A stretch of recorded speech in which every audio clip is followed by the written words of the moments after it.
For the record, I'm done trying to make y'all comfortable. For the record, you ain't trying to grow, then it's done for you.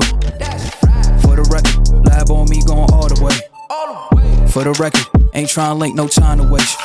For the record, for the record, for the record, for the record,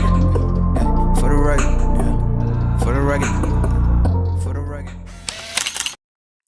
Welcome back, people. This is Don't Sleep on the Couch podcast. I'm your boy, Mr. Prez, a.k.a. Sergeant Raider, and we here to discuss the Week 12 lookout for the Raiders, and we're playing the Atlanta Falcons. Of course, I couldn't do it by myself. I always got the second half. It's your boy Cash, a.k.a. Fly Eagles Fly, as you can see from the helmet here, a.k.a. Exec P of this thing, a.k.a. his co-pilot for this ride that is Week 12.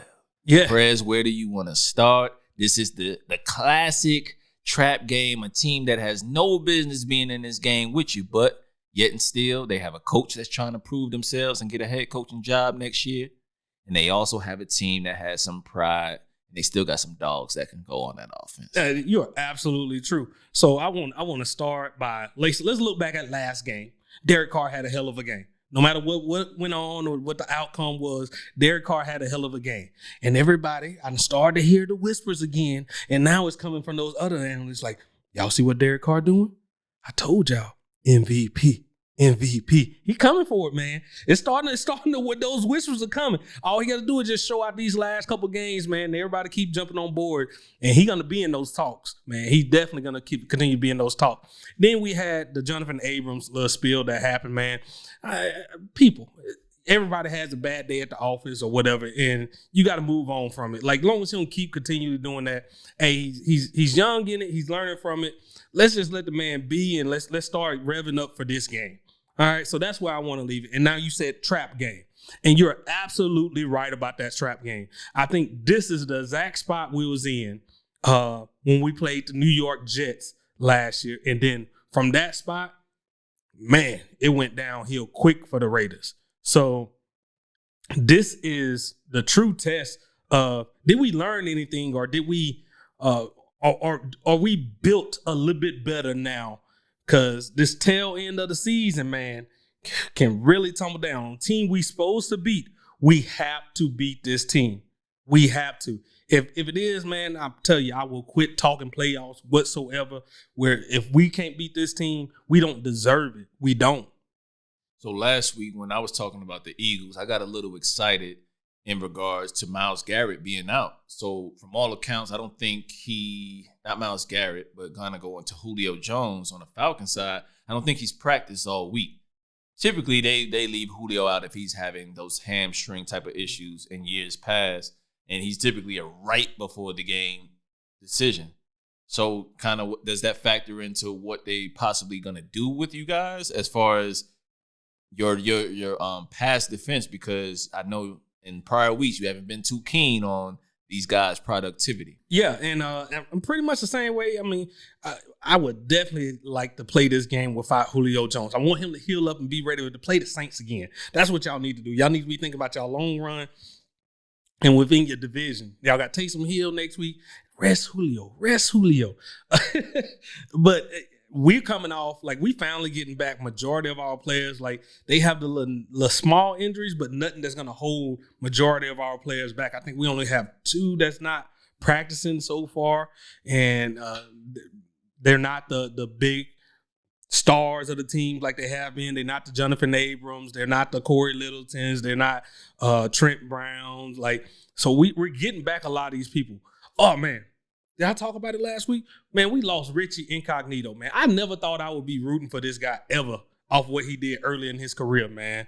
Just like the trajectory that he was on. But since he came back, and I haven't heard any of those talks of his previous self like leaking out. I think that dude really did turn around, and I love the attitude that he brought to this team and that he helped build up on that offensive line. I just really appreciate it. If that's your last game that you play, I know he's getting on up there in years to really appreciate what you did and what you brought to the Raiders, man. Loved everything that you changed about our mentality and everything else. So thank you, Richie Incognito. I want to switch gears for a second, man, because I got a conspiracy theory for you. Oh, Okay. All right. I want to give you the arena to just speak your piece because you're a conspiracy theorist when it comes to the Raiders and the NFL being against you. So this week we were supposed to get 3 games, and we're recording this on Friday evening after Thanksgiving. If you're watching us for the first time, but in the prior weeks, if you watch some of the things, Frank or Mr. Prez rather has come in here with some crazy thoughts. The Ravens game was rescheduled to this Sunday, but you guys had a whole offensive line damn near test positive for COVID. And Jonathan Abram. And you still had to go out and play your game, man. How do you feel about that? They moved us up, too. Like, how I feel. How do you feel about the disrespect? This is, I ain't usually curse all the time, but this is straight bullshit right here. Like, the NFL, like, y'all got some explaining to do. Y'all done find the Raiders so much and saying they did breaking all these COVID protocols. Well, what's happening when the whole Ravens team they star players sick and all this other thing? It got to be something shaky going on in that situation. What are y'all doing to investigate them? Bad enough that you cut their game and did not put on another game. You just allowed that game to get moved to Sunday. They got 4 days to heal up. And if the player that we're talking about, Lamar Jackson, he tested positive for it, he's not going to be available come Sunday either way it go. So What's the whole reasoning behind this? Why not just play the game and they got to do just like everybody else and we had to do going against Tampa Bay Buccaneers, play with next man up. It's just straight bullshit at this point. Yeah, but again, if y'all haven't watched any of the Philly podcasts or YouTube videos, I'm the realest in the room. So I know why it happened. Why, right? Yeah. It's Lamar Jackson, former MVP of the league. That's why.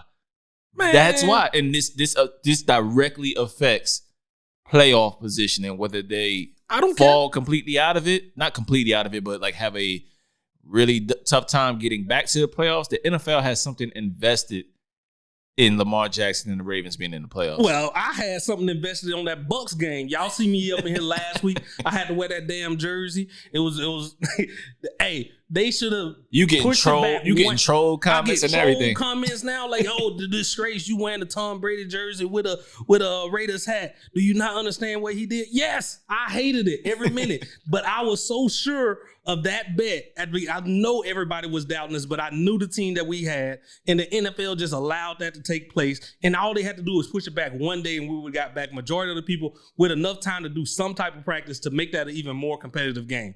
So yeah, we had just beat the Kansas City Chiefs, man. Like, hey, you think that was our best play against the Buccaneers? Come on, man. The NFL know what they're doing. They was trying to give, like you saying, they're trying to give some help to these other teams that they think are elite and who's selling jerseys and everything over here. They're not truly being competitive or letting the players be competitive on their own. Like, they're going to give advantages to certain teams. Yeah, you knew this type of stuff was going to happen, man. But yeah, I don't want to stay too long on that. What I do want to kind of move on to is you guys were 6-4 last year. Yeah. You're 6-4 this year. Yeah. What is your feeling? What is your mood in contrast to the different years and how you guys were playing last year and this year? Last year, we wasn't beating the teams, the winning teams. This year, we have. We the only team that went toe-to-toe like we did and taking out the Kansas City Chiefs in at least one game. I mean, I know there's other teams that took them to overtime, the Chargers and stuff, but they blow it or whatever. But we have the only one who did consistency so far, consistently on this. So my outlook is like, man, we are a great team. We are definitely a playoff-worthy team. We may be we may be a year or two out before we're going deeper into the playoffs, but we're definitely a well-improved team than that 6-4 last year.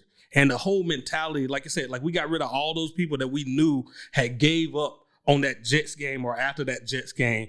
And like we said to them, you got to be able to fight all for the whole season long. Like despite everything else going on, you got to go up there and you just got to give it your all because the next man beside you is depending on you as well. So, yeah. Hey, man.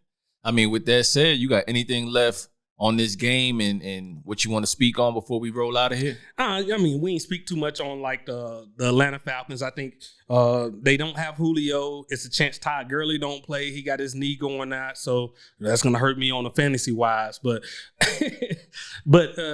how does that work when you got your fantasy guy in? But well, you may work out good. I don't have to bench him this week anyway. He ain't playing. But yeah, I think this is a must-win game for us. Like, we need to win this to prove that we are worthy. Like, if we lose this game, I don't think it does anything to improve the people mindset, and it definitely takes the hype away from the Raiders completely. It's going to be an uphill battle after this point if we lose this game, because those other teams are not losing. Exactly. The good teams beat the teams that they're supposed to beat, whether it's by a large margin or small margin. So, hey, man, that's it for Raiders Talk. That's it for Raiders Nation. You got any last words you want to take us out? Yeah. Derek Carr MVP, and let's go Raiders.